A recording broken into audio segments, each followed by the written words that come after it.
प्यार निभाना होता है। इन 60 से 65 साल के अंकल आंटी का झगड़ा ही खत्म नहीं होता। एक बार के लिए मैंने सोचा अंकल और आंटी से बात करूं, क्यों लड़ते हैं हर वक्त, आखिर बात क्या है। फिर सोचा मुझे क्या, मैं तो यहाँ 2 दिन के लिए आया हूँ। मगर थोड़ी देर बाद आंटी की जोर जोर से बड़बड़ाने की आवाजें आई तो मुझसे रहा नहीं गया। ग्राउंड फ्लोर पर गया मैं तो देखा अंकल हाथ में वाइपर और पोछा लिए खड़े थे। मुझे देखकर मुस्कराए और फिर फर्श की सफाई में लग गए। अंदर किचन से आंटी के बड़बड़ाने की आवाजें अब भी रही थी। कितनी बार मना किया है, फर्श की धुलाई मत करो, पर नहीं मानता बुढ़ा। मैंने पूछा अंकल क्यों करते हैं आप फर्श की धुलाई। जब आंटी मना करती हैं तो अंकल बोले बेटा, फर्श धोने का शौक मुझे नहीं इसे है। मैं तो इसीलिए करता हूँ ताकि इसे न करना पड़े। ये सुबह उठकर ही फर्श धोने लगेगी, इसलिए इसके उठने से पहले ही मैं धो देता हूँ। क्या? मुझे बड़ा आश्चर्य हुआ। अंदर जाकर देखा आंटी किचन में थीं। अब इस उम्र में बूढ़ों की हड्डी पसली कुछ हो गई तो क्या होगा, मुझसे नहीं होगी खिदमत। आंटी झुंझला रही थीं। परांठे बनाकर आंटी सिलबट्टे से चटनी पीसने लगी। मैंने पूछा आंटी मिक्सी है तो फिर तेरे अंकल को बड़ी पसंद है सिलबट्टे की पिसी चटनी, बड़े शौक से खाते हैं। दिखाते यही हैं कि उन्हें पसंद नहीं। उधर अंकल भी नहा धोकर फ्री हो गए थे।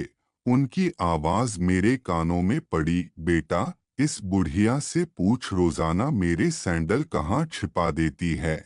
मैं ढूंढता हूँ और इसको बड़ा मजा आता है मुझे ऐसे देखकर। मैंने आंटी को देखा, वो कप में चाय उड़ेलते हुए मुस्कुराई और बोली हाँ मैं ही छिपाती हूँ सैंडल, ताकि सर्दी में ये जूते पहनकर ही बाहर जाएं।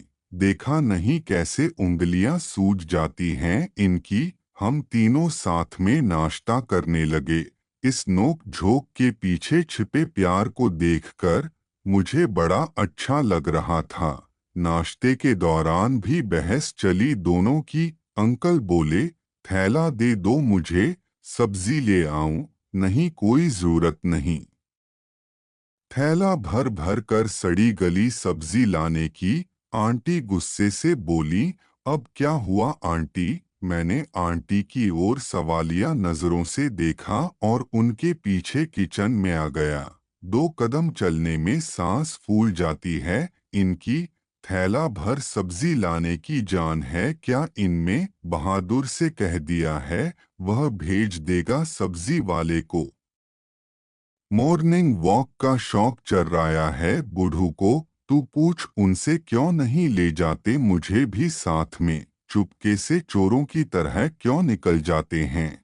आंटी ने जोर से मुझसे कहा मुझे मजा आता है इसीलिए जाता हूँ अकेले। अंकल ने भी जोर से जवाब दिया। अब मैं ड्राइंग रूम में था। अंकल धीरे से बोले रात में नींद नहीं आती तेरी आंटी को। सुबह ही आंख लगती है, कैसे जगा दूं चैन की गहरी नींद से इसे। इसीलिए चला जाता हूँ गेट बाहर से बंद करके। इस नोक झोंक पर मुस्कुराता में वापस फर्स्ट फ्लोर पे आ गया। कुछ देर बाद बालकनी से देखा अंकल आंटी के पीछे दौड़ रहे हैं। अरे कहाँ भागी जा रही हो मेरे स्कूटर की चाबी लेकर, इधर दो चाबी। हाँ नजराता नहीं, पर स्कूटर चलाएंगे, कोई जरूरत नहीं। ओला कैब कर लेंगे हम। आंटी चिल्ला रही थी ओला कैब वाला किडनैप कर लेगा तुझे बुढ़िया। हाँ कर ले, तुम्हें तो सुकून हो जाएगा। अंकल और आंटी की ये बेहिसाब नोकझोंक तो कभी खत्म नहीं होने वाली थी। मगर मैंने आज समझा था कि इस तकरार के पीछे छिपी थी इनकी एक दूसरे के लिए बेशुमार मोहब्बत और फिक्र। मैंने आज समझा था कि प्यार वो नहीं जो कोई कर रहा है, प्यार वो है जो कोई निभा रहा है।